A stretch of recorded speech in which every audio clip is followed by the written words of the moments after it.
Hello एमर्स, एक बार पुनः हम लोग आ गए हैं अपने लेक्चर को आगे बढ़ाने के लिए।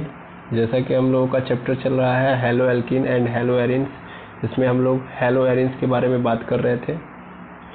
तो पिछले लेक्चर के अंदर हम लोगों ने बहुत सारी बातें कर ली थी कि हेलो एरिन क्या होता है, ठीक है ना, क्या होता है, नामकरण यानी नॉमेनक्लेचर देख लिया था, और इनको बनाने के लिए मेथड भी कुछ देखे थे, ठीक है ना। कुछ मेथड देख लिए थे, कुछ मेथड और देखने हैं। जैसे कि हम लोगों ने सबसे इम्पोर्टेंट देख लिया था सेंड मेयर रिएक्शन, यानी हेलो एरिन कैसे सेंड मेयर रिएक्शन के थ्रू बनाई जाती है, इसको हम लोगों ने समझा था, ठीक है। सेंड मेयर रिएक्शन बहुत इंपॉर्टेंट रिएक्शन है हेलो एरिन को बनाने के लिए, तो वो हम लोगों ने देख लिया था। उसके बाद हम लोगों ने हुंस-डिकर रिएक्शन भी देख लिया था। आज हम उसके आगे की बात करेंगे, ठीक है। तो चलिए स्टार्ट करते हैं हम लोग और देखते हैं हुंस-डिकर रिएक्शन के आगे की बात को। अगर पिछले वीडियो के अंदर कोई भी डाउट हो तो एक बार पुनः आप कमेंट कर दें। बाकी जो कमेंट आए हैं मैं उनको ध्यान से समझते हुए आगे भी समझाऊंगा उसको, ठीक है। आगे उस सभी समस्याओं का सल्यूशन मिल जाएगा आपको। तो चलिए सबसे पहले देखते हैं कि फिनोलिक यौगिकों की फास्फोरस पेंटा हाइलाइडो से अभिक्रिया द्वारा। अब इसका मतलब क्या है, सीधा सीधा फिनॉल का आप रिएक्शन कराओ किसके साथ, फास्फोरस पेंटाक्लोराइड के साथ, ठीक है। फिनॉल का रिएक्शन किसके साथ कराओ, फास्फोरस पेंटाक्लोराइड के साथ, तो क्या बन जाएगा C6H5Cl और POCl3 और HCl अलग हो जाएगा। मेन मोटिव क्या है, हेलो एरिन बनाना। तो हेलो एरिन सबको पता है, हेलो एरिन मतलब अगर कहीं भी हेलो एरिन आ गया तो क्या समझेंगे आप, एक बार पुनः मैं बता दूं। हेलो एरिन मतलब भैया हमको बेंजीन में क्या करना है, बेंजीन में से एक हाइड्रोजन को हटा के उसके जगह पे, जैसे बेंजीन का स्ट्रक्चर कितना होता है, बेंजीन का मॉलिक्यूलर फार्मूला C6H6 होता है। इसमें से एक हाइड्रोजन को हटा दो, यानी इसमें से एक हाइड्रोजन हटा दो और उस एक हाइड्रोजन की जगह पे X को प्लस कर दो, X मतलब हाइड्रोजन को प्लस कर दो, यानी C6 मतलब कार्बन तो 6 रहेगा ही, लेकिन अब 6 में से एक हाइड्रोजन चला गया तो हाइड्रोजन की संख्या हो गई 5 और X जुड़ जाएगा, तो C6H5X। इसी को हम लोग क्या बोलते हैं, हेलो एरिन बोलते हैं। यानी बेंजीन के स्ट्रक्चर में से एक हाइड्रोजन को हटा के उसकी जगह पे हाइड्रोजन को जोड़ देना ही है। जोड़ देने के बाद जो कंपाउंड बनता है या जो प्राप्त होता है उसी को हम लोग क्या बोलते हैं, हेलो एरिन बोलते हैं, ठीक है। तो अगर मान लो फिनॉल ले लो, देखो फिनॉल का स्ट्रक्चर क्या होता है, फिनॉल में होता क्या है कि देखो ये रहा बेंजीन और इस बेंजीन के ऊपर अगर अल्कोहल ग्रुप जुड़ जाए, दैट मीन्स इस फिनॉल के मेन कार्बन से डायरेक्ट कौन जुड़ जाए, OH जुड़ जाए, यानी अल्कोहल ग्रुप जुड़ जाए, तो इसी बेंजीन को हम लोग क्या बोलेंगे, इसी बेंजीन को हम लोग फिनॉल के नाम से जानते हैं। इसी बेंजीन ग्रुप को हम लोग फिनॉल के नाम से जानते हैं, ठीक है। तो इसी को हम लोग फिनॉल बोलते हैं, क्लियर, बिल्कुल। तो देखिए यहाँ पे क्या लिखा है C6H5OH, यानी ये फिनॉल है, इसके साथ हम किसका रिएक्शन करा रहे हैं, PCl5 का, तो क्या बन के तैयार हो जाएगा C6H5Cl यानी क्लोरोबेंजीन, POCl3 और HCl यहाँ पे बाहर आएगा। मेन क्या है मेरा, क्लोरोबेंजीन बन के तैयार हो गया, ठीक है। तो क्लोरोबेंजीन कैसे बनेगा, या मान लीजिए यहाँ पे फास्फोरस पेंटाक्लोराइड था, फास्फोरस पेंटाब्रोमाइड हो सकता था, तब हमारे पास क्या आता, हमारे पास ब्रोमोबेंजीन आता। फास्फोरस पेंटाक्लोराइड की जगह पे हमारे पास फास्फोरस पेंटा आयोडाइड हो जाता, तब हमको आयोडोबेंजीन मिल जाता, ठीक है। बाकी चीज़ें जहाँ जहाँ क्लोरीन है बाकी हम उन लोगों को डालते जाएंगे, सेम कहानी चल रही होगी, ठीक है, बिल्कुल। तो इसको हम लोग क्या बोलते हैं, इसको हम लोग बोलते हैं फिनॉलिक यौगिकों की फास्फोरस पेंटा हाइलाइडो से अभिक्रिया। यहाँ पे याद रखना हमेशा पेंटा लेना है, हाइलाइड कितने रहेंगे, पेंटा 5 रहेंगे। पेंटा का मतलब क्या होता है, 5 होता है। यहाँ पे कितने रहेंगे, 5। देखिए क्लोरीन कितना लिया गया है, 5, ठीक है। तो उसी के लिए वो बोल रहा है कि पेंटा हैलाइड से हम रिएक्शन कराएंगे तो क्या होगा, ठीक है। अब हम उसके नीचे आए, मतलब उसके नीचे देखें तो यहाँ पे क्या लिखा है कि हैलोजनित अम्लों के कार्बोक्सिलीकरण से। अब इसका मतलब क्या है, इसको आप यहाँ पे समझो, डायरेक्ट रिएक्शन देखो, अपने आप चीज़ें क्लियर हो जाएंगी। तो यहाँ पे ये कह रहा है कि एक्चुअल में ये जो बेंजीन है, ये जो बेंजीन है वो क्या है, किस फॉर्म में है, तो ये कार्बोक्सिलिक एसिड के फॉर्म में है।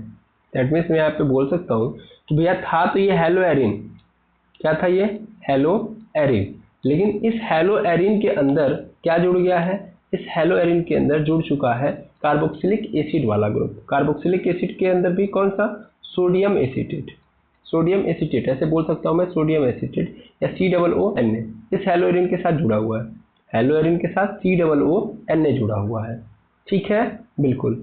तो इस COO को अगर हम हटा दें, मतलब इसको अगर हम हटा दें तो हमारा प्योर क्या मिल जाएगा, हेलो एरिन मिल जाएगा। अगर ये हेलो एरिन इस COONA के साथ जुड़ जाता है तो इसको हम सॉल्ट बोलेंगे, तब हम इसको क्या बोलेंगे, सॉल्ट। जैसा कि आपको यहाँ पे भी दिख रहा है, ये क्या है, ये आपका है ऑर्थो क्लोरो सोडियम बेंजोएट। क्या बोलेंगे, ऑर्थो क्लोरो सोडियम बेंजोएट। ठीक है, ऑर्थो क्यों बोला, क्योंकि 1,2 की पोजीशन है, 1,2 की पोजीशन है, और 1,2 का मतलब ऑर्थो की कहानी है। ठीक है, अच्छा अब देखिए ये सिर्फ इतना अगर हमको मिल जाए, केवल इतना, तो ये मेरा तो क्लोरोबेंजीन है, लेकिन इसके साथ क्या जुड़ा है, COONA। तो ये इसके जुड़ जाने से क्या हो रहा है, ये इसके जुड़ जाने से इसको क्या बना रहा है, एसिड के फॉर्म में कन्वर्ट कर रहा है, एसिड के फॉर्म में कन्वर्ट कर रहा है। जैसे आप पीछे देख सकते हो, यही बात इसमें लिखी हुई है कि जब नाभिकीय प्रतिस्थापित एरोमेटिक अम्लों के सोडियम लवणों का क्या सोडा लाइम के साथ आसवन किया जाता है। तो पहली चीज तो यहीं पे पकड़ो, ये जो यहाँ पे बात लिखी गई है, क्या लिखी गई है इसको समझिएगा थोड़ा। यहाँ पे लिखा गया है कि नाभिकीय प्रतिस्थापित एरोमेटिक अम्लों, ठीक है ना, अम्लों का सोडियम लवण, ठीक है ना। तो देखो ये पहले ही बोल चुका है कि ये क्या है, एसिड है, एरोमेटिक एसिड है, उसमें भी इसने बोल दिया कि सोडियम लवण। तो ध्यान से समझिएगा, कभी भी क्या जुड़ जाता है हमारे पास, कभी भी हमारे पास COOH जुड़ जाता है तो कार्बोक्सिलिक एसिड की कहानी को कन्वर्ट कर देता है। या आप ऐसे ही भी जानते हैं कि COO है यदि, COO है यदि, COO क्या होता है एक्चुअल में, क्या होता है, एस्टर होता है। ये क्या होता है, एस्टर, और एस्टर भी एक्चुअल में क्या कर रहा होता है, एसिड का फॉर्मेशन कर रहा होता है। ठीक है ना।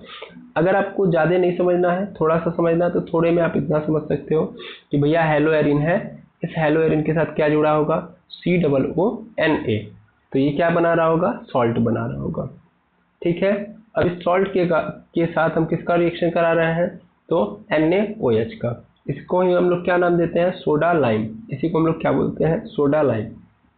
जब हम रिएक्शन कराते हैं तो क्या होता है, तो बड़ा इजी है, इसको थोड़ा अच्छे से समझिएगा। होगा क्या, यहाँ पे मैं आपको समझा रहा हूँ। ठीक है, मेनली होगा क्या कि ये COO है, COO ऑलरेडी है, और यहाँ पे एक Na है, यहाँ पे एक Na है, तो ये Na मिलके क्या बन गया, Na2 बन गया।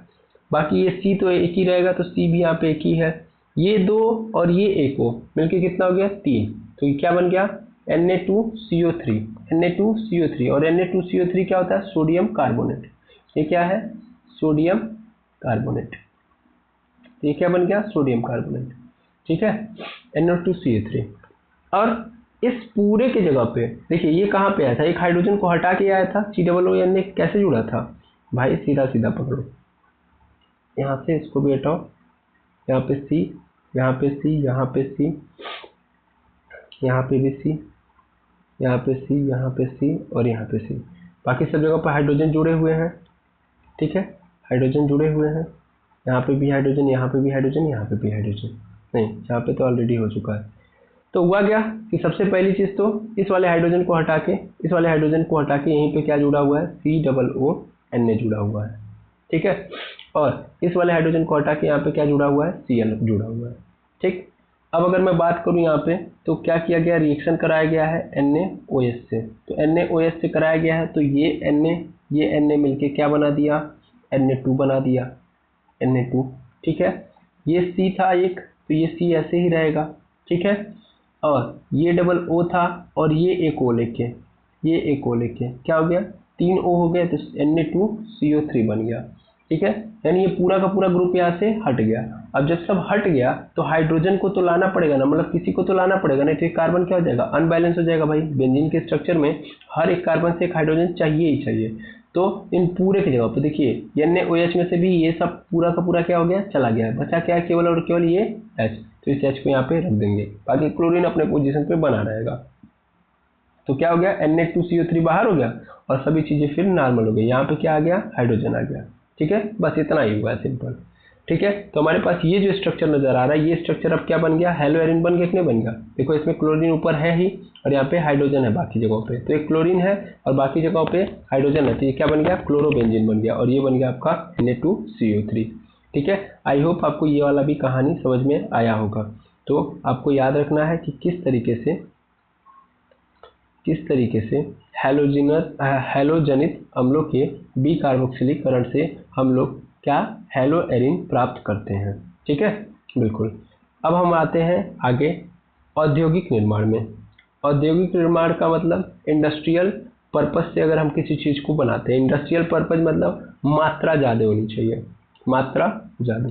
अगर मान लीजिए हम किसी कंपाउंड का निर्माण कर रहे हैं और हमको आवश्यकता क्या है, मात्रा ज़्यादा है, तो उस कंडीशन में हम लोग उसको क्या करेंगे, इंडस्ट्रियल तरीके से बनाएंगे। देखिए, इंडस्ट्रियल का मतलब ये होता है कि हम उस चीज़ को बेचने और खरीदने के रूप में लेना चाहते हैं। दैट मीन्स हम इसलिए बनाना चाहते हैं ताकि हम उसका उपयोग बेचने के लिए कर पाए या किसी वर्क के अंदर करें। वर्क मतलब औद्योगिक, मतलब जिससे हम बिजनेस कर पाए। सीधा मतलब ये है कि हम उसको बना रहे हैं, इसका पर्पज है मेरा बिजनेस करना। ठीक है, तो अगर हम बिजनेस करने के पर्पज से बनाते हैं तब हम हमेशा जो निर्माण करते हैं उसको औद्योगिक निर्माण कहते हैं।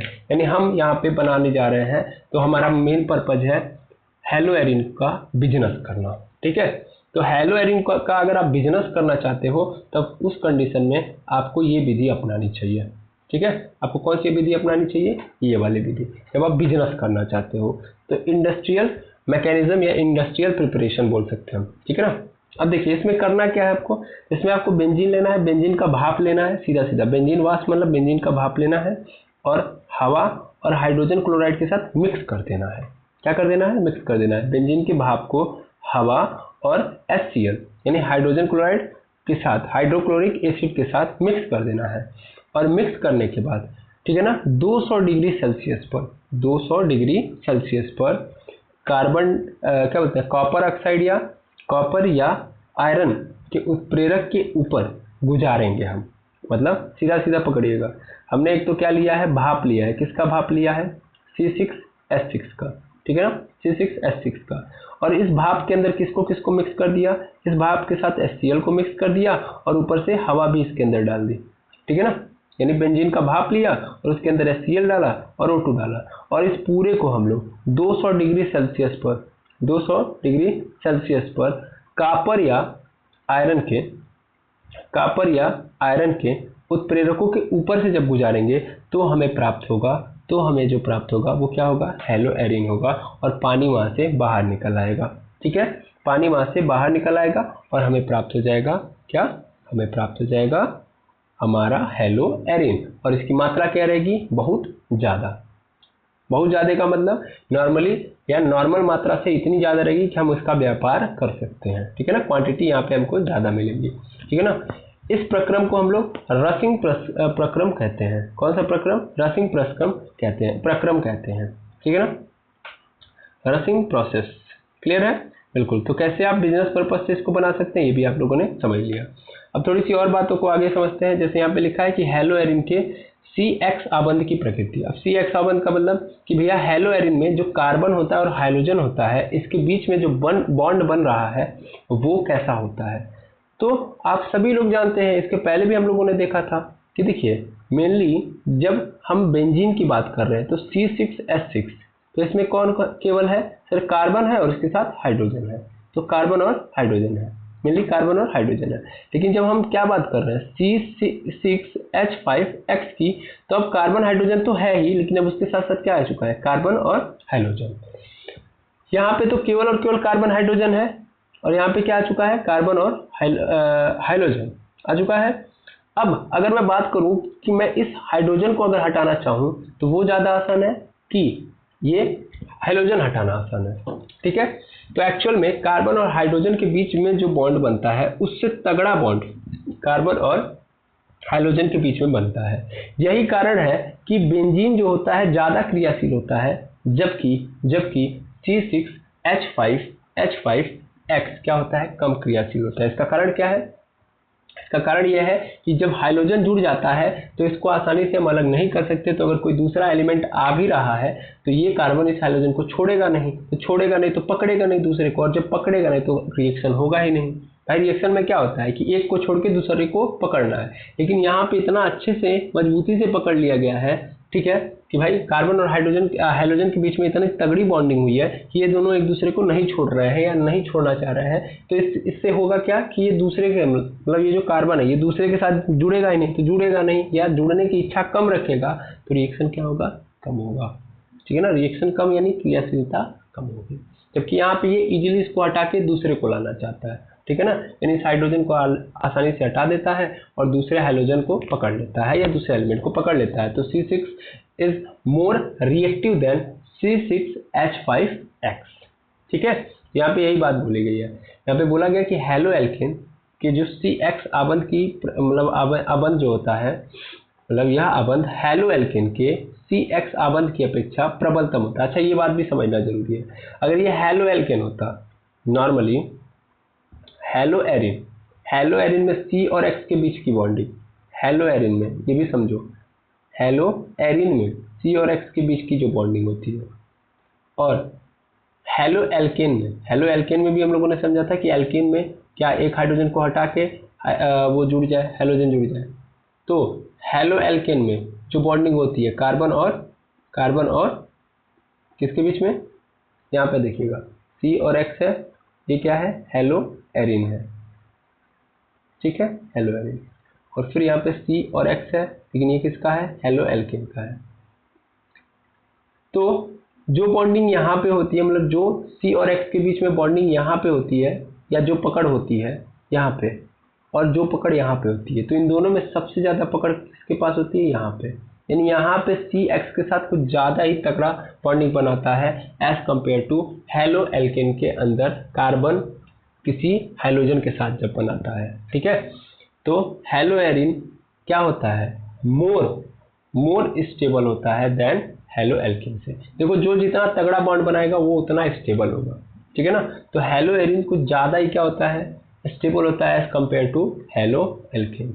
अब यही बात यहाँ पे लिखी गई है कि भैया यह आबंध यानी हेलो एरिन का जो आबंध होता है, बॉन्डिंग होती है, हेलो एल्केन के CX आबंध की अपेक्षा क्या होता है, प्रबलतम होता है। प्रबलतम मतलब स्ट्रांग होता है, जिसको सरलता पूर्वक विदलित नहीं किया जा सकता। इसके कई सारे कारण हैं कि ऐसा क्यों होता है।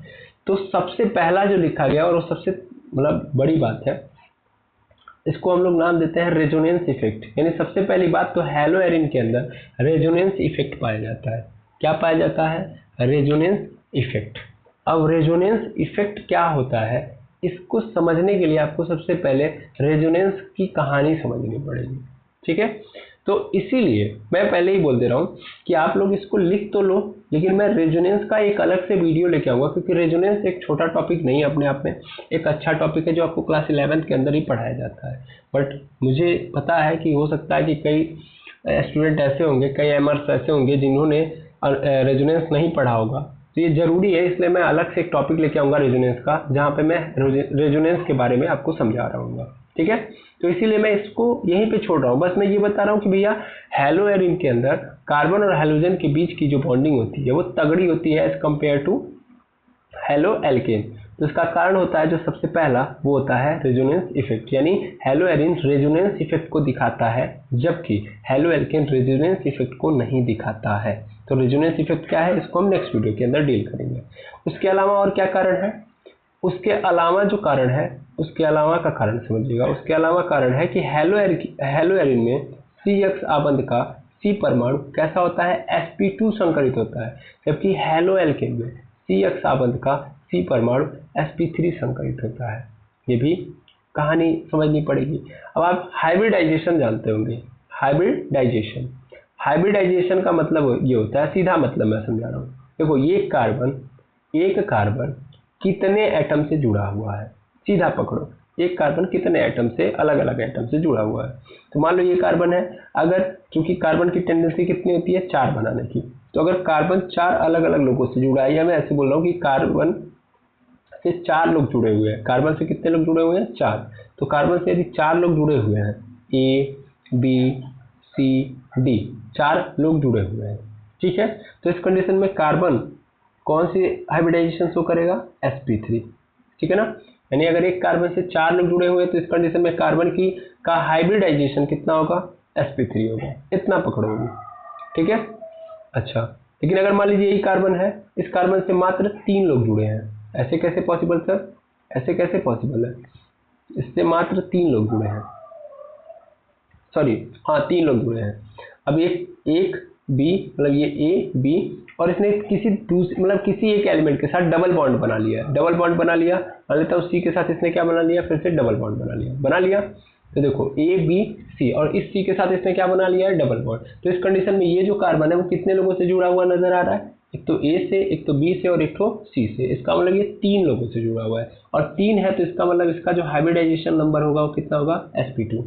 हाइब्रिडाइजेशन मतलब आप लोग अगर क्लास 11th के अंदर पढ़े होंगे तो हाइब्रिडाइजेशन का मतलब होता है कि ऑर्बिटल की आपस में मिक्सिंग की गई है, मतलब यहाँ पे ऑर्बिटल आपस में मिक्सचर हुए हैं। यहाँ पे sp2 ये बता रहा है कि भैया एक s ऑर्बिटल और 2 p ऑर्बिटल मिलके एक ऑर्बिटल का निर्माण कर रहे हैं, जिसको हम sp2 के नाम से जानते हैं।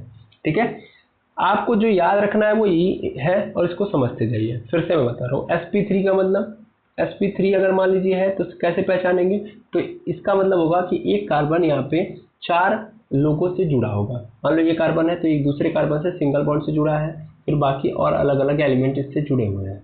ठीक है, ऐसे कुछ कहानी चल रही है। तो ए बी सी डी, तो 4 लोगों से जुड़ा हुआ है तो sp3। अगर मान लीजिए केवल 3 लोगों से जुड़ा हुआ है तो ये क्या होगा, sp2। मतलब ये कार्बन है, ये दूसरे कार्बन के साथ डबल बॉन्ड बनाया हुआ है, और बाकी कार्बन मतलब बाकी एलिमेंट के 2 ही हैं इसके, दैट मीन्स टोटल 3 हो रहे हैं। टोटल कितने हो रहे हैं, 3। यानी कितने लोगों से जुड़ा हुआ है, 3 लोगों से जुड़ा हुआ है, तब इसका हाइब्रिडाइजेशन sp2 होगा। और एक्चुअल में अगर मैं देखूं तो sp2 ज़्यादा स्ट्रांग होता है। यहाँ पे मैं लिखूंगा इसको कि भैया sp2 ज़्यादा स्ट्रांग होता है एज कम्पेयर टू sp3 से। ठीक है, ये आप याद रखो कि sp2 वाला मतलब sp2 हाइब्रिडाइज्ड ऑर्बिटल ज़्यादा स्टेबल होता है एज कम्पेयर टू sp3। ठीक है, तो यहाँ पे वही बात लिखी गई है कि भैया यहाँ पे हम अगर sp2 जैसे यहाँ पे हेलो एरिन में देख लें, पहले यहाँ पे देख लेते हैं, नहीं तो आपके मन में कन्फ्यूजन आएगा कि कैसे हेलो एरिन के अंदर sp2 आ गया।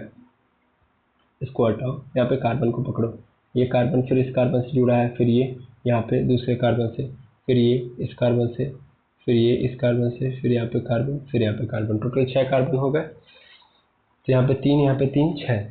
ठीक है, और बाकी सबके साथ हाइड्रोजन लगे हुए हैं, सबसे हाइड्रोजन, थोड़ा ध्यान देंगे। अब देखिएगा ध्यान से, यहाँ पे अगर मान लेते हैं डबल बॉन्ड कर दिया तो यहाँ पे सिंगल बॉन्ड, फिर यहाँ पे डबल बॉन्ड, फिर यहाँ पे सिंगल बॉन्ड, फिर यहाँ पे डबल बॉन्ड, ये स्थिति बनती है बेंजीन की। बिल्कुल। अब थोड़ा बात समझिएगा। सर क्या समझे, अभी आपको और अच्छे से समझ आएगा। इस कार्बन को पकड़ो, किसी एक कार्बन को पकड़ो, किसी एक कार्बन को, इस कार्बन को पकड़ो। इस कार्बन से कितने लोग जुड़े हुए हैं, सर एक तो हाइड्रोजन जुड़ा हुआ है, दूसरा कार्बन जुड़ा हुआ है, तीसरा फिर कार्बन जुड़ा हुआ है ना। यानी एक्चुअल में इससे कितने लोग जुड़े हुए हैं, 3। और अगर 3 लोग जुड़े हुए हैं तो इसका मतलब इसका हाइब्रिडाइजेशन नंबर कितना है, सॉरी हाइब्रिडाइजेशन क्या है, sp2। कितना है, sp2 है। यानी ये कार्बन कौन से ऑर्बिटल का है, सर sp2 हाइब्रिडाइज्ड ऑर्बिटल का है। ठीक है ना, बिल्कुल। और यहाँ पे अगर हम बात करें यही चीज़ हेलो एल्केन के अंदर, तो मान लो यहाँ पे एक कार्बन है, फिर एक दूसरा कार्बन है, यहाँ पे एक हाइड्रोजन, फिर एक हाइड्रोजन, एक हाइड्रोजन, फिर यहाँ पे एक हाइड्रोजन, फिर एक हाइड्रोजन, और यहाँ पे Cl हो गया। ये क्या है, हेलो एल्केन है। हेलो एल्केन है कि नहीं, वो तो बेंजीन यानी हेलो एरिन था, लेकिन यहाँ पे क्या है, नहीं पहले यहाँ पे H रखो, अभी हेलो एल्केन की बात नहीं कर रहा हूँ, ये एल्केन का स्ट्रक्चर है। तो एल्केन के अंदर देखोगे तो ये एल्केन है, एल्केन में किसी एक कार्बन को पकड़ो, ये कार्बन है, तो ये कितने एटम से जुड़ा हुआ है, यहाँ पे 1, यहाँ पे 2, यहाँ पे 3, और यहाँ पे देखेंगे तो 4। यानी इस कार्बन ने 4 अलग अलग लोगों से मतलब जुड़ाव किया है, बॉन्डिंग की है, या 4 लोगों से बॉन्डिंग की है। तो 4 लोगों से किया तो इसका मतलब इस कार्बन का हाइब्रिडाइजेशन कितना होगा, sp3 होगा। ठीक है ना, यानी ये कार्बन sp3 हाइब्रिडाइज्ड ऑर्बिटल अपने पास रखता है। जैसा कि मैंने जस्ट बताया कि sp2 क्या होता है, मोर स्टेबल होता है देन sp3। ऐसे भी समझ लो कि यहाँ पे डबल बॉन्ड बन रहा है, यहाँ पे क्या बन रहा है, डबल बॉन्ड। तो डबल बॉन्ड को तोड़ना क्या होगा, डबल बॉन्ड को तोड़ना टफ होगा as compare to single bond. ठीक है ना, यहाँ पे डबल बॉन्ड है, खुद देखो, अगर मान लो एक सिंगल लकड़ी मिल रही है, इसको तोड़ने के लिए बोला जाए तो आप आसानी से तोड़ लोगे, लेकिन अगर डबल लकड़ी अब मिल गई, यानी डबल लकड़ी का गट्ठर मिल गया, तब इसको तोड़ना हो तब ये थोड़ा सा टफ हो जाएगा। क्लियर है। तो इसलिए मैं क्या यहाँ पे बोल सकता हूँ कि भैया एक्चुअल में हेलो एरिन इसलिए भी कार्बन और क्या बोलते हैं हैलोजन के बीच में तगड़ा बॉन्ड बना पाता है, क्योंकि वहाँ पे कार्बन परमाणु कैसा होता है, sp2 हाइब्रिडाइज्ड होता है, जबकि यहाँ पे हेलो एल्केन के अंदर यहाँ का जो कार्बन होता है वो sp3 हाइब्रिडाइज्ड ऑर्बिटल के साथ आता है। तो यहाँ पे आसानी से क्या होता है, यहाँ पे आसान है एल्केन को हेलोजन को निकालना, जबकि यहाँ पे हेलोजन को निकालना थोड़ा टफ है। क्लियर है? बिल्कुल। अब आता है फिजिकल प्रॉपर्टी। वो तो सब केमिकल प्रॉपर्टी बनाने की कहानी थी कि कैसे बनाया जाएगा, तो हम लोगों ने बनाने के लिए पूरा का पूरा सीख लिया। अब हम समझेंगे कि इसकी फिजिकल प्रॉपर्टीज क्या है। ठीक है, तो देखेंगे मेनली क्या है कि पहली प्रॉपर्टी जो दी गई है, अब बहुत आसान है आपके लिए समझना। तो सबसे पहली चीज लिखा गया है कि हेलो एरिन साधारणतः रंगहीन तेल जैसे द्रव या ठोस पदार्थ होते हैं। मेनली ये कैसे होते हैं? रंगहीन होते हैं। इनका कलर मतलब इनके पास कलर नहीं होता है, ये कलरलेस होते हैं और ऑयल के फॉर्म में होते हैं, या द्रव जैसे सिंपल बोला जाए तो रंगहीन तेल या ठोस पदार्थ होते हैं। मेनली ये क्या हो सकते हैं? लिक्विड भी हो सकते हैं और सॉलिड भी हो सकते हैं, जिनमें अभिलाक्षणिक गंध होती है। अभिलाक्षणिक यानी कैरेक्टरिस्टिक स्मेल होती है, यानी क्लोरीन का जो कैरेक्टर होता है, फिर ब्रोमीन का जैसा स्ट्रक्चर होता है, आयोडीन का जैसा स्ट्रक्चर होता है, या आयोडीन का जैसा कैरेक्टर होता है, ब्रोमीन का जैसा कैरेक्टर होता है, क्लोरीन का जैसा कैरेक्टर होता है, फ्लोरीन का जैसा कैरेक्टर होता है। तो अपने कैरेक्टर के अनुसार ये स्मेल दे रहे होते हैं। ठीक है ना? हो सकता है फ्लोरीन का हो सकता है, मतलब कह रहा हूँ मैं, जैसे फ्लोरीन का स्मेल कुछ और हो, क्लोरीन का कुछ स्मेल और हो। अब मान लीजिए क्लोरीन किस फॉर्म में आ रहा है, मतलब हमारे पास आ रहा है क्लोरोबेंजीन। ठीक है ना? तो क्लोरोबेंजीन आया तो क्लोरोबेंजीन की गंध क्या होगी, स्मेल क्या होगी? अलग होगी। क्यों? क्योंकि इसके पास क्या पाया जा रहा है? क्लोरीन, और क्लोरीन अलग तरीके से महकता है, तो क्लोरीन तुरंत पहचान बता देगा कि भैया हम इस तरह महकते हैं। तो जब वो बेंजीन के साथ आएगा तो बेंजीन के अंदर भी उस पहचान को डाल देगा, तो क्लोरोबेंजीन भी अलग तरीके से महकेगा। लेकिन फिर फ्लोरोबेंजीन अगर आया तब, तो फ्लोरोबेंजीन अगर आया तो उसमें फ्लोरीन आया है और फ्लोरीन की स्मेल करने का तरीका अगर चेंज होगा तो फ्लोरोबेंजीन भी उस तरीके से काम कर रहा होगा। ठीक है ना? तो वही बात बोला गया है कि भैया हेलो एरिन मेनली तो क्या होते हैं? कलरलेस होते हैं, सॉलिड और लिक्विड दोनों में पाए जाते हैं, और ये अपने कैरेक्टरिस्टिक स्मेल के साथ आते हैं। ठीक है? ये जल में क्या है? ये जल में अबिले हैं।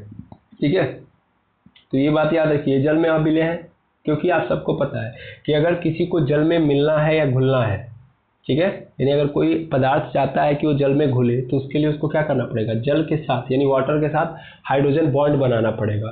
ठीक है, ये हाइड्रोजन बॉन्ड नहीं बना पाते हैं, इसी कारण ये क्या है? वाटर के अंदर नहीं घुल पाते हैं। ठीक है, बिल्कुल। आपको ये बातें मैंने पिछले वीडियो के अंदर भी क्लियर कर लिया है। ये क्यों आखिर कोई पदार्थ किसी पानी के अंदर क्यों नहीं घुलता है, इसका कारण मैंने आपको पहले ही स्पष्ट बता दिया है। ठीक है, लेकिन ये किसके अंदर घुलेंगे? तो कार्बनिक विलायकों जैसे कि एथेनॉल हो गया, ईथर हो गया, एसीटोन हो गया, इन सब में ये क्या होते हैं? घुल जाते हैं। तो कार्बनिक विलायक अगर कोई भी है, कोई भी ऑर्गेनिक सॉल्वेंट है, एथेनॉल, ईथर और एसीटोन, इन तीनों को याद रखिए। एथेनॉल, ईथर और एसीटोन ये क्या है? ऑर्गेनिक सॉल्वेंट है। तो इनके अंदर ये विलेय के रूप में घुल सकता है। ठीक है, इनका घनत्व जल से क्या होता है? अधिक होता है। ये घनत्व है, यहाँ पे घनत्व लिख लीजिएगा। घनत्व यानी डेंसिटी। ठीक है, तो इनकी डेंसिटी भी क्या होती है? ज़्यादा होती है। अब किसी की डेंसिटी अगर ज़्यादा है, यहाँ पे इसने कंपैरिजन किया है पानी से, तो अगर मान लीजिए कोई भी ऑब्जेक्ट है, अगर उसकी डेंसिटी, ऑब्जेक्ट की डेंसिटी, डेंसिटी यानी घनत्व, अगर घनत्व क्या है? ज़्यादा है, तो उस कंडीशन में किसके रिस्पेक्ट में? किसके रिस्पेक्ट में? वाटर के रिस्पेक्ट में। वाटर के रिस्पेक्ट में अगर ज़्यादा है, तो उस कंडीशन में वो ऑब्जेक्ट पानी के अंदर क्या हो जाएगा? डूब जाएगा। डूब जाएगा यानी नीचे चला जाएगा। सीधा मतलब है, आपको ये पढ़ाया गया होता है कि भैया अगर कोई भी ऑब्जेक्ट है या कोई भी पदार्थ है, अगर उसका क्या डेंसिटी यानी ऑब्जेक्ट की डेंसिटी वाटर के डेंसिटी से ज़्यादा हो गई, तो ऑब्जेक्ट क्या हो जाएगा? ऑब्जेक्ट या मैं बोल सकता हूँ पदार्थ, सब्सटेंस डूब जाएगा। डूब जाएगा मतलब जो ही इसको मैं डालूंगा वो पानी के नीचे चला जाएगा। ठीक है ना? आपको शायद एक शायरी याद होगी, अब शायरी बोल सकता हूँ मैं, या एक कथन होता है केमिस्ट्री के अंदर कि पत्थर, जैसे आप पानी के अंदर पत्थर डालते हैं, पहले मैं यहाँ पे लिख दूँ सब्सटेंस डूब जाएगा। पानी के अंदर आप पत्थर डालते हैं तो पत्थर क्या हो जाता है? डूब जाता है। बिल्कुल। तो आखिर वो क्यों डूबता है? तो एक्चुअल में उसका कारण क्या है? तो उसका कारण है कि उसके पास डेंसिटी, मतलब पत्थर की जो डेंसिटी होती है, पत्थर का जो घनत्व होता है, पानी के घनत्व से क्या होता है? ज़्यादा होता है। तो किसी भी पदार्थ का अगर घनत्व पानी के घनत्व से ज़्यादा होगा तो पदार्थ क्या हो जाएगा? पानी के अंदर डूब जाएगा। ठीक है ना। आपको कहानी याद ही होगी, कहानी या कथन पता ही होगा कि पत्थर को उसकी हायर डेंसिटी ने डुबोया, पानी में कहाँ दम था। पत्थर को उसकी हायर डेंसिटी ने डुबोया, पानी में कहाँ दम था। वो बदनसीब डूबा क्योंकि वाटर डिस्प्लेस बाय पत्थर खुद पानी के वजन से कम था। ठीक है, तो ये बात आपको याद रखनी है कि पत्थर इसलिए डूब जाता है क्योंकि पत्थर का जो घनत्व होता है पानी के घनत्व से ज़्यादा होता है। कोई भी ऑब्जेक्ट तैरता क्यों है, क्योंकि उसका घनत्व पानी के घनत्व से कम होगा। तो अगर कोई ऑब्जेक्ट तैरना चाहता है पानी के अंदर तो उसको अपना घनत्व पानी के घनत्व से कम रखना पड़ेगा। क्लियर है, ये बात याद रखिएगा। तो इसका घनत्व क्या होता है, पानी से ज़्यादा होता है।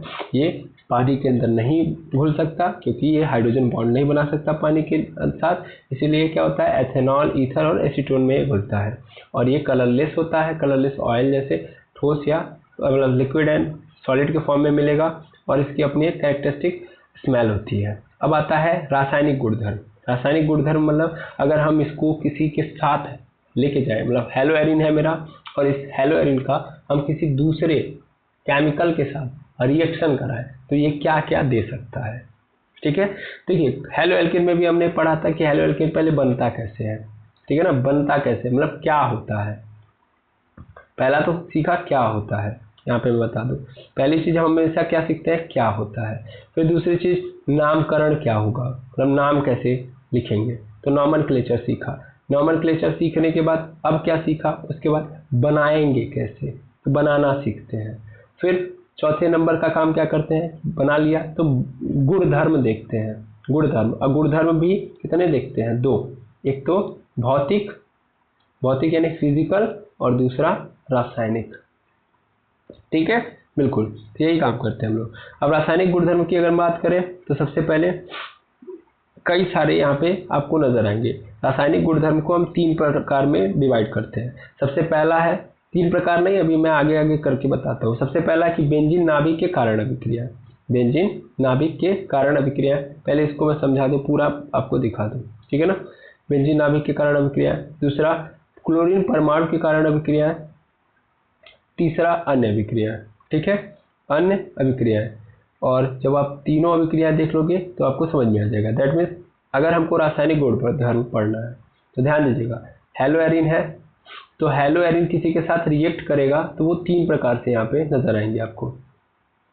ठीक है, तीन प्रकार से, कितने प्रकार से, तीन तरीके के आपको रिएक्शन देखने के लिए मिलेंगे हेलोएरिन का किसी अन्य पदार्थ से, पहला, दूसरा और तीसरा। तो पहला क्या होगा, तो पहला होगा बेंजीन के नाभिक के कारण। ठीक है ना, दूसरा क्लोरीन के कारण, क्लोरीन के कारण, और तीसरा मिसलेनियस हो सकता है या अन्य कारण हो सकते हैं। ठीक है ना, तीन प्रकार से हम केमिकल रिएक्शन देखेंगे, केमिकल प्रॉपर्टीज देखेंगे हेलोएरिन का। चलिए सबसे पहला हम देख लेते हैं। सबसे पहला है हमारे पास, ये रहा हमारे पास सबसे पहला कि भैया बेंजीन नाभिक के कारण अभिक्रिया। बेंजीन नाभिक के कारण अभिक्रिया, थोड़ा सा ध्यान देंगे हम, यहाँ पे है। और बेंजीन नाभिक के कारण अभिक्रियाओं में भी हम लोगों के पास सबसे पहला है इलेक्ट्रॉन स्नेही प्रतिस्थापन अभिक्रिया। ठीक है ना, इलेक्ट्रॉन स्नेही प्रतिस्थापन क्रिया। हम इस पूरे रिएक्शन को पढ़ने से पहले इस नाम को ही पकड़ेंगे, इलेक्ट्रॉन स्नेही। अब इसका मतलब क्या है, इस यहाँ पे आप देखेंगे तो इंग्लिश में लिखा है इलेक्ट्रोफिलिक। इलेक्ट्रोफिलिक, आपको बड़े अच्छे से इनको पकड़ना पड़ेगा। बिल्कुल सर पकड़ेंगे, ये हमको हेलोएल्केन के अंदर भी देखना था। इलेक्ट्रोफिलिक, देखो यार जहां कहीं भी फिलिक लग गया, क्या लग गया, फिलिक, तो फिलिक का मतलब होगा लव, लव यानी प्यार, और इलेक्ट्रो मतलब इलेक्ट्रॉन। ठीक है, अब बड़े अच्छे से समझना। अब आप कहना क्या चाहते हो सर, तो भैया इलेक्ट्रॉन से प्यार करने वाले रिएक्शन होंगे यहाँ पे, बस इतना याद रखो। इलेक्ट्रोफिलिक मतलब, फिलिक का मतलब होता है प्यार करना, और फोबिक का मतलब है डरना। ठीक है ना, फोबिक का मतलब डरना, फिलिक का मतलब होता है प्यार करना। जहाँ फिलिक लग गया तो इसका मतलब क्या है, वो प्यार करता है, और फोबिक लग गया तो डरता है। जैसे आप सभी लोगों को पता होगा कि फोबिया, फोबिया एक बीमारी होती है, डर होता है। ठीक है ना, कई लोगों को कई तरीके का अलग अलग फोबिया होता है। जैसे कई लोगों को हाइड्रोफोबिया है, तो हाइड्रोफोबिया का मतलब क्या है, कि हाइड्रोफोबिया मतलब, ध्यान दीजिएगा, हाइड्रोफोबिया मतलब फोबिया आ गया, तो फोबिया मतलब डरना, और हाइड्रो मतलब पानी, तो पानी से डरना। हाइड्रोफोबिया मतलब कई लोग ऐसे मिलेंगे आपको कि जो पानी से डर रहे होंगे, ऐसे कुछ लोगों को हाइट का फोबिया है, दैट मीन्स वो हाइट से डर रहे होंगे। ठीक है, तो ये सब चीजें हैं। फोबिया लग गया तो मतलब डरना, क्या हो गया, डरना। और अगर फिलिक लग गया यही चीज तो इसका मतलब उसका है प्यार करना। तो यहाँ पे इलेक्ट्रोफिलिक लग गया है, तो इलेक्ट्रोफिलिक मतलब इलेक्ट्रॉन से प्यार करना। और सब्स्टिट्यूशन सभी लोग जानते हैं, प्रतिस्थापित करना, मतलब एक के बदले दूसरे को रख देना। सब्स्टिट्यूशन मतलब एक के बदले दूसरे को ला देना, मतलब एक को हटा के दूसरे को ला देना। क्लियर है, ये होता है प्रतिस्थापन। अब इसका मतलब क्या है यहाँ पे आपको धीरे धीरे समझ में आ जाएगा। जैसे यहाँ पे आप देखेंगे, यहाँ पे लिखा है कि ये प्रतिस्थापन अभिक्रियाएं बेंजीन नाभिक पर होती हैं। ये प्रतिस्थापन अभिक्रियाएं कहाँ होती है, बेंजीन नाभिक पर। बेंजीन नाभिक का मतलब आप समझ पा रहे हैं, बेंजीन नाभिक का मतलब उसके अंदर जो कार्बन है और उस कार्बन के साथ जो हाइड्रोजन जुड़ा हुआ है, उस हाइड्रोजन का क्या हो रहा है यहाँ पे, उस हाइड्रोजन का यहाँ पे सब्स्टिट्यूशन होगा। तो ये प्रतिस्थापन अभिक्रियाएं, या सीधा मैं बोलूँ तो उस बेंजीन में जरूरी नहीं कि हाइड्रोजन ही केवल हो, जो कार्बन है उस कार्बन से जुड़े हुए, मतलब बेंजीन के अंदर जो मेन कार्बन है उस कार्बन से जुड़े एटम का सब्स्टिट्यूशन किया जाएगा, क्योंकि अभी हाइड्रोजन ही नहीं जुड़ा होगा, एक्स भी जुड़ा हो सकता है, तो इस एक्स को भी क्या किया जा सकता है, सब्स्टिट्यूट किया जा सकता है, यानी एक जगह से दूसरे जगह ट्रांसफर कर दिया जा सकता है। तो ये प्रतिस्थापन अभिक्रियाएं कहाँ होती है, बेंजीन नाभिक पर होती है, इसलिए इन्हें क्या बोलते हैं, इसलिए इन्हें नाभिक, ध्यान देंगे, इन्हें नाभिक प्रतिस्थापन अभिक्रियाएं कहते हैं। इन्हें क्या बोलते हैं, नाभिक प्रतिस्थापन अभिक्रियाएं कहते हैं। इनकी इलेक्ट्रॉन स्नेही प्रतिस्थापन एक अभिक्रिया क्लोरोबेंजीन का उदाहरण निम्न है। अब देखो होगा क्या इसमें, क्लोरोबेंजीन में बेंजीन नाभिक के साथ क्लोरीन परमाणु जुड़ा होता है जो ऋणात्मक प्रेरक प्रभाव व्यक्त करता है, इसको समझिएगा।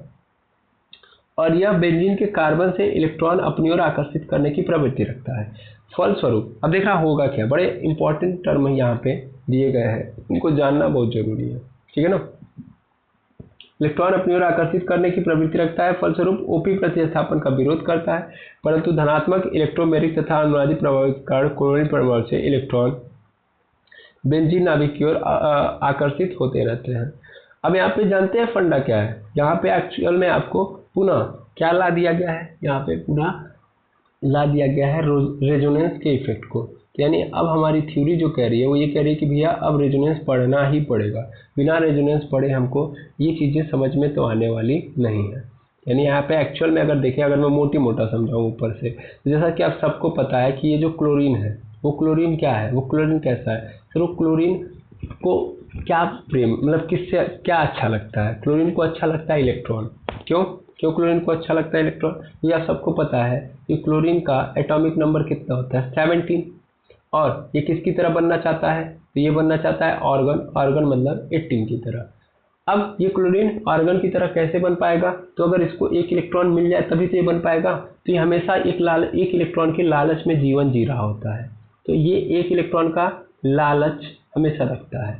अब लालच का मतलब इस चीज़ से, मतलब इस इलेक्ट्रॉन से इसको क्या है, प्यार है कि नहीं है, ये इलेक्ट्रॉन को अपनी ओर खींचना चाहता है, ये चाहता है कि इलेक्ट्रॉन हमको मिल जाए, यानी इसको इलेक्ट्रॉन से प्रेम है, इसीलिए इसको हम लोग क्या बोलेंगे, ये इलेक्ट्रॉन स्नेही है, ये इलेक्ट्रोफिलिक है। क्लोरीन क्या है, तो सर क्लोरीन इलेक्ट्रोफिलिक है, ऐसा नो, इलेक्ट्रोफिलिक अब आपको समझ में आ गया होगा। इलेक्ट्रोफिलिक मतलब जो इलेक्ट्रॉन से प्यार करता है। ठीक है, आई होप समझ में आ गया होगा। तो इलेक्ट्रोफिलिक मतलब जो भी एटम इलेक्ट्रॉन से प्यार करता है वो इलेक्ट्रोफिलिक कहलाएगा। ठीक है, लेकिन ये बेचारा कर ही नहीं पाता है। क्यों नहीं कर पाता है, क्योंकि यहाँ पे बहुत सारी कहानियाँ ऐड हो जा रही हैं। बिल्कुल, अब यही आपको पकड़ना है कि वो बहुत सारी कहानियाँ क्या हैं। उसके लिए आपको क्या समझना पड़ेगा, रेजोनेंस इफेक्ट। तो हमारी गाड़ी जो है अब आके फंस चुकी है रेजोनेंस इफेक्ट पे। ठीक है, तो अब ये रेजोनेंस इफेक्ट क्या होता है, इसको ही हमको डील करना है। ठीक है, तो अब हमको क्या पढ़ना चाहिए, रेजोनेंस इफेक्ट। तो मैं आज की वीडियो को यहीं पे स्टॉप करूंगा। सबसे पहले क्या पढ़ूंगा, रेजोनेंस इफेक्ट, क्योंकि एक जगह फंसा चल गया, दूसरी जगह भी फंसा अब नहीं चलेगा। मैं जानबूझ के आगे तक बढ़ा क्योंकि मैं चाहता था कि पहले देखिए मैं ये भी कर सकता था कि पहले रेजोनेंस इफेक्ट पढ़ा देता, लेकिन आपको मज़ा नहीं आता, ठीक है ना, क्योंकि वो 11th की चीज़ें थी। आप सोच रहे होते कि सर रेजोनेंस इफेक्ट पढ़ के क्या करोगे, क्या करेंगे। अब देखिए, अब जब गाड़ी फंस चुकी है तब हमको ज़रूरत ज़्यादा है रेजोनेंस इफेक्ट पढ़ने की, तो हम पहले रेजोनेंस इफेक्ट पढ़ेंगे, तब फिर यहाँ पे आएंगे तो हमको थोड़ा फील होगा कि हाँ यार हमने जो पढ़ा है वो ज़रूरी था, ठीक है। तो इसलिए मैं पहले रेजोनेंस इफेक्ट पढ़ाऊंगा। इसलिए मैं इस लेक्चर को यहीं पेंट करूंगा और मैं सेकंड लेक्चर में रेजोनेंस इफेक्ट के साथ आपके सामने आऊँगा और पहले आपको रेजोनेंस इफेक्ट अच्छे से समझाऊंगा, फिर जाके मैं यहाँ पे पुनः वापस आऊँगा, ठीक है। आई होप आज का जो लेक्चर रहा है वो आप समझ चुके हैं, अच्छे से समझ चुके हैं, कोई भी डाउट यहाँ पे नहीं होगा। अगर कोई भी डाउट नहीं है तो अच्छी बात है, अगर कोई डाउट है तो प्लीज़ कमेंट करें, ठीक है, ताकि मैं उसको सही कर पाऊँ। आज के लिए इतना ही, मिलते हैं नेक्स्ट वीडियो के अंदर। थैंक यू वेरी मच एमर्स। और आप इसको भी अच्छे तरीके से प्रिपेयर करना, ओके, ताकि कोई भी आपके मन में डाउट ना हो। और वही काम करिएगा, 1 पेज नोट्स, जितना भी आपने अभी तक पढ़ा है उसको एक पेज पे क्या करेंगे, आज के लिए समराइज कर लेंगे, ठीक है। बिल्कुल, इसी उम्मीद के साथ मैं आपसे अलविदा कहता हूँ या विदा लेता हूँ। मिलते हैं नेक्स्ट वीडियो में।